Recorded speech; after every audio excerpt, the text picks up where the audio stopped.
అందరికీ నమస్కారం. ముందుగా ఈ వీడియోకి ఒక లైక్ కొట్టి మన ఛానల్ని సబ్స్క్రైబ్ చేసుకోండి. ఈ నెల జూన్ 29వ తేదీ సోమవారం నాడు చాలా శక్తివంతమైన జ్యేష్ఠ పౌర్ణమి ఏర్పడుతుంది. దీన్ని ఏరువాక పౌర్ణమి అని కూడా అంటారు. అయితే ఈ పౌర్ణమి రోజున ప్రతి ఒక్కరూ వటసావిత్రి వ్రతాన్ని చేయాలి. సుమంగళి స్త్రీలు ఈ వటసావిత్రి వ్రతాన్ని చేస్తే మీ భర్త ఆయుష్ ఆరోగ్యం మెరుగుపడుతుంది. మీ భర్తకు అన్ని విధాలుగా కలిసి వస్తుంది. అలాగే ఆడవారికి సుమంగళి యోగం కలుగుతుంది. కాబట్టి ఈ పౌర్ణమిని అసలు వదులుకోకండి. జ్యేష్ఠ పౌర్ణమి పూజా విధానం పాటించాల్సిన నియమాల గురించి ఈ వీడియోలో తెలుసుకుందాం. ముందుగా ఈ వీడియోకి ఒక లైక్ కొట్టి జై శ్రీరామ్ అని కామెంట్ చేయండి. జూన్ 29 జ్యేష్ఠ పౌర్ణమి వచ్చింది. ఈ రోజున సుమంగళ స్త్రీలు వటసావిత్రి వ్రతాన్ని చేయాలి. వటసావిత్రి వ్రతం అంటే మర్రి చెట్టును పూజించాలి. ఈ రోజున ఎవరైతే మర్రి చెట్టును పూజిస్తారో అలాంటి ఆడవారికి వైధవ్యం రాకుండా దీర్ఘ సుమంగళి ప్రాప్తి కలుగుతుంది. భార్యాభర్తల మధ్య అన్యోన్యత పెరుగుతుంది. అలాగే సంతానం లేని ఆడవారికి సంతాన ప్రాప్తి కలుగుతుంది. ఇక ఈ వ్రతాన్ని ఎలా చేయాలంటే స్త్రీలు తెల్లవారుజామున తలస్నానం చేసి ఇల్లంతా శుభ్రం చేసుకోండి. ఈ వ్రతాన్ని చేసే ఆడవారు ఎరుపు రంగు వస్త్రాలు లేదా ఆకుపచ్చ రంగు వస్త్రాలు ధరించాలి.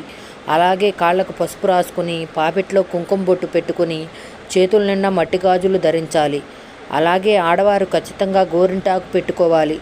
ముందుగా ఇంట్లో దీపారాధన చేసుకుని మీ ఇంటి దగ్గరలో ఉన్న మర్రి చెట్టు దగ్గరికి వెళ్ళండి. ముందుగా మర్రి చెట్టుకు నమస్కారం చేసుకుని పసుపు రాసి కుంకుమ బొట్టు పెట్టండి. ఒక తెలుపు రంగు దారాన్ని తీసుకొని 5 పోగులుగా చేసి ఆ దారానికి పసుపు రాసి మర్రి చెట్టు కట్టి 7 ప్రదక్షిణాలు చేయండి. మర్రి చెట్టు మొదట్లో కొన్ని ఆవు పాలు పోసి నెయ్యి దీపం వెలిగించండి. రావి చెట్టుకు పసుపు కుంకుమలు పూలు అక్షంతలు వేసి ఒక చిన్న బెల్లం ముక్కను నైవేద్యంగా పెట్టండి. ఈ విధంగా మర్రి చెట్టును పూజించి అక్కడ ఉన్న ముత్తైదులకు తాంబూలం ఇవ్వండి. తమలపాకుల్లో 2 అరటిపండ్లు వక్క పసుపు కుంకుమలు గాజులు పెట్టి తాంబూలం ఇవ్వాలి. చివరగా సావిత్రి సత్యవంతుల పౌరాణిక కథను చదవడం కానీ వినడం కానీ చేయాలి. ఈ కథ వినకపోతే వ్రత ఫలితం దక్కదు. పూజ అంతా అయిపోయిన తర్వాత ఇంటికి వచ్చి మీ భర్త పాదాలకు నమస్కారం చేసుకోండి. ఈ వ్రతాన్ని చేసే స్త్రీలు ఖచ్చితంగా ఉపవాసం ఉండాలి. ఉదయం అంతా ఉపవాసం ఉండి సాయంత్రం భోజనం చేయాలి. ఇక ఈ రోజున జ్యేష్ఠ పౌర్ణమి కూడా ఏర్పడుతుంది. కాబట్టి ఈ పౌర్ణమి రోజున లక్ష్మీదేవిని మహావిష్ణువుని పూజిస్తే అఖండ రాజయోగం వస్తుంది. కాబట్టి ఈ జ్యేష్ఠ పౌర్ణమి రోజున ప్రతి ఒక్కరూ ఇంట్లో లక్ష్మీదేవిని విష్ణుమూర్తిని పూజించండి. మీ పూజా గదిలో 2 నెయ్యి దీపాలు వెలిగించి ఓం లక్ష్మీదేవి అయ నమః, ఓం నమో భగవతే వాసుదేవాయ అనే మంత్రాలు చదువుతూ ఇంట్లో దీపారాధన చేయండి. ఈ జ్యేష్ఠ పౌర్ణమి రోజున లక్ష్మీదేవి ప్రతి ఇంటి వద్దకు వస్తుందట. కాబట్టి మీ ఇంటి ముందుకు వచ్చిన లక్ష్మీదేవి మీ ఇంట్లోకి రావాలంటే ఇంటి గుమ్మాన్ని శుభ్రం చేసి గడపకు పసుపు రాసి కుంకుమ బొట్లు పెట్టి ఇంటి ముందు అష్టదళ పద్మం ముగ్గు వేయండి. అలాగే ఇంటి ప్రధాన ద్వారం పైన స్వస్తిక్ గుర్తు లేదా ఓం గుర్తును వేసి గుమ్మానికి సాంబ్రాణి పొగ వేయండి. ఇలా చేస్తే మీ ఇంట్లోకి వెంటనే లక్ష్మీదేవి అడుగు పెడుతుంది. విశేషంగా ఈ పౌర్ణమి రోజున ప్రతి ఒక్కరూ ఇంట్లో పాలు పొంగించి పరమాన్నం తయారు చేసి లక్ష్మీదేవికి నివేదించండి. పౌర్ణమి రోజున ఇంట్లో పాలు పొంగిస్తే మీ ఇంట్లో ధనధాన్యాలకు కొరత లేకుండా లక్ష్మీ కటాక్షం లభిస్తుంది. అలాగే ఈ పౌర్ణమి రోజున తులసి కోటను ఖచ్చితంగా పూజించాలి. పౌర్ణమి రోజున చేసే తులసి పూజలకు రెట్టింపు పుణ్య ఫలితం లభిస్తుంది. కాబట్టి తులసి మొక్కకు కొన్ని పచ్చిపాలు పోసి పసుపు కుంకుమలు పూలు సమర్పించి తులసి ముందు ముగ్గు వేసి ఒక చిన్న నెయ్యి దీపం వెలిగించి 5 ప్రదక్షిణాలు చేయండి. పౌర్ణమి రోజున ఇలా తులసిని పూజిస్తే అష్టైశ్వర్యాలు సులభంగా లభిస్తాయి. ఉదయం బ్రహ్మ ముహూర్తంలో తులసిని పూజించాలి లేదా సాయంత్రం 6 దాటిన తర్వాత తులసిని పూజించవచ్చు. విశేషంగా ఈ జ్యేష్ఠ పౌర్ణమి రోజున ఒక చిన్న దక్షిణావృత శంఖాన్ని తెచ్చి మీ పూజా గదిలో పెట్టుకోండి. పూజా గదిలో దక్షిణావృత శంఖం అంటే చాలా మంచిది. కాబట్టి ఈ పౌర్ణమి రోజున శంఖం తెచ్చి పాలతో అభిషేకం చేసి మీ పూజా గదిలో పెట్టుకుంటే మీ కుటుంబానికి అన్ని విధాలుగా బాగా కలిసి వస్తుంది. అలాగే ఈ పౌర్ణమి రోజున తప్పనిసరిగా మీ ఇంటి గుమ్మానికి స్ఫటిక ముక్కను కట్టుకోండి. ఒక ఎర్రటి వస్త్రంలో స్ఫటికను మూట కట్టి ఇంటి గుమ్మానికి వేలాడదీస్తే మీ ఇంటి ఐశ్వర్యాన్ని చూసి కుళ్ళుకునే వారి నరదిష్టి మొత్తం వెంటనే తొలగిపోతుంది. అలాగే ఈ పౌర్ణమి రోజున మీ ఇల్లంతా పసుపు నీళ్లు చల్లి ఇంట్లో సాంబ్రాణి పొగ వేయండి. నీటిలో చిటికెడు పసుపు, కొంచెం కర్పూరం కలిపి ఆ పసుపు నీటిని ఇల్లంతా చల్లండి. ఇలా చేయడం ద్వారా మీ ఇంట్లో ఉన్న దరిద్ర దేవత వెంటనే బయటకు వెళ్ళిపోయి మీ ఇంట్లోకి లక్ష్మీదేవి అడుగు పెడుతుంది. ఈ పౌర్ణమి రోజున మీ ఇంటికి ఎవరైనా ముత్తైదులు వస్తే ఇంటికి వచ్చిన ముత్తైదులకు కుంకుమ బొట్టు పెట్టి తాంబూలం ఇవ్వండి.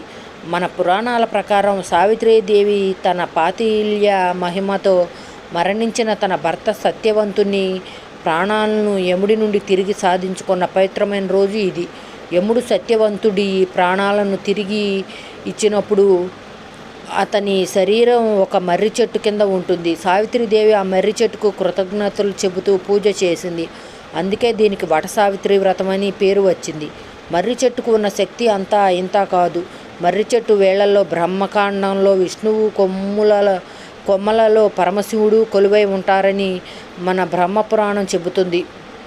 వటసావిత్రి వ్రతాన్ని చేసే స్త్రీలు మంచం పైన కూర్చోకూడదు. అలాగే పగటిపూట నిద్రపోకూడదు. ఉదయమంతా ఉపవాసం ఉంటూ పాలు పండ్లు స్వీకరించాలి. ఈ పౌర్ణమి రోజున మర్రి చెట్టుకు నీళ్లు పోస్తే మీ పితృదేవతలకు స్వర్గప్రాప్తి కలుగుతుంది. అలాగే ఈ పౌర్ణమి రోజున తప్పనిసరిగా సాయంత్రం 6 గంటల తర్వాత మీ ఇంటి గుమ్మం బయట 2 దీపాలు వెలిగించండి. ప్రతి పౌర్ణమి రోజున ఇంటి ముందు దీపాలు వెలిగిస్తే మీ ఇంటికి పట్టిన అష్టదరిద్రాలు వెంటనే తొలగిపోతాయి. అలాగే ఈ పౌర్ణమి రోజున తప్పనిసరిగా చంద్రుడికి నమస్కారం చేసుకోండి. జ్యేష్ఠ పౌర్ణమి రోజున వచ్చే చంద్రకిరణాలకు చాలా శక్తి ఉంటుంది.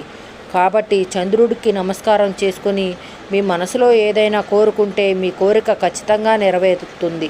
అలాగే అనారోగ్య సమస్యలతో బాధపడేవారు పచ్చిపాలతో చంద్రుడికి ఆర్ఘ్యం సమర్పించి నమస్కారం చేసుకుంటే అనారోగ్య సమస్యలన్నీ తగ్గి మంచి ఆరోగ్యం లభిస్తుంది.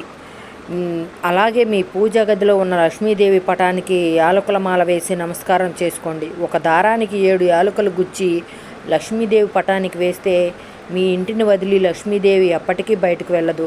అలాగే ఈ జ్యేష్ఠ పౌర్ణమి రోజున మీ దగ్గరలో ఉన్న వెంకటేశ్వర స్వామి దేవాలయానికి వెళ్ళి స్వామివారికి తులసిమాల సమర్పించి నమస్కారం చేసుకోండి. వెంకన్న అనుగ్రహం మీ కుటుంబంపై ఉంటుంది. అలాగే విష్ణు దేవాలయంలో నెయ్యి దీపం వెలిగిస్తే 1,000,000 జన్మల పుణ్య ఫలితం లభిస్తుంది.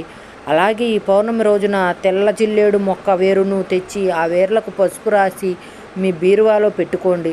ఇక మీ పర్సు ఖాళీ అవ్వకుండా ఎల్లప్పుడూ డబ్బు ఉంటుంది. అలాగే ఈ పౌర్ణమి రోజున నానబెట్టిన శనగలు, బెల్లం కలిపి గోమాతకు ఆహారం పెట్టండి. 3,000,000 దేవతల ఆశీర్వాదంతో ఆకస్మిక ధనయోగం కలుగుతుంది. ఇక ఈ పౌర్ణమి రోజున ఎవరికి కూడా ఉప్పు, పాలు అప్పుగా ఇవ్వకూడదు. దీనివల్ల మీ ఇంటి ఐశ్వర్యం తగ్గిపోతుంది. ఈ పౌర్ణమి రోజున ఉదయాన్నే మీ ఇంట్లో ఉన్న పిల్లల చేత సూర్యదేవునికి నీటితో ఆర్ఘ్యం ఇప్పించండి. ఒక రాగి చెంబులో నీళ్లు పోసి ఆ నీటిలో కొన్ని అక్షింతలు వేసి మీ ఇంటి బయట తూర్పు ముఖంగా నిలబడి సూర్యుడికి ఆర్ఘ్యం సమర్పిస్తే మీ పిల్లలకు ఏకాగ్రత, జ్ఞాపక శక్తి పెరిగి చదువులో ముందుంటారు. ఇక పౌర్ణమి రోజున ఎట్టి పరిస్థితుల్లోనూ మాంసాహారం తినకూడదు. అలాగే జుట్టు, గోళ్ళు కత్తిరించకూడదు. మీ ఇంట్లో అనవసరపు ఖర్చులు పెరుగుతుంటే ఈ పౌర్ణమి రోజున ఒక గాజు గిన్నెలో ఉప్పు పోసి మీ ఇంటి ఈశాన్య మూలను పెట్టుకోండి. ఇంట్లో ఖర్చులు తగ్గి మీ ఇంటి ఆదాయం పెరుగుతుంది. ఈ విధంగా ఈ జ్యేష్ఠ పౌర్ణమి నాడు స్త్రీలు వటసావిత్రి వ్రతాన్ని ఆచరిస్తూ ఇలాంటి చిన్న చిన్న నియమాలు పాటించండి. ఈ వీడియో మీకు నచ్చితే లైక్ చేసి సబ్స్క్రైబ్ చేసుకోండి. జై శ్రీరామ్.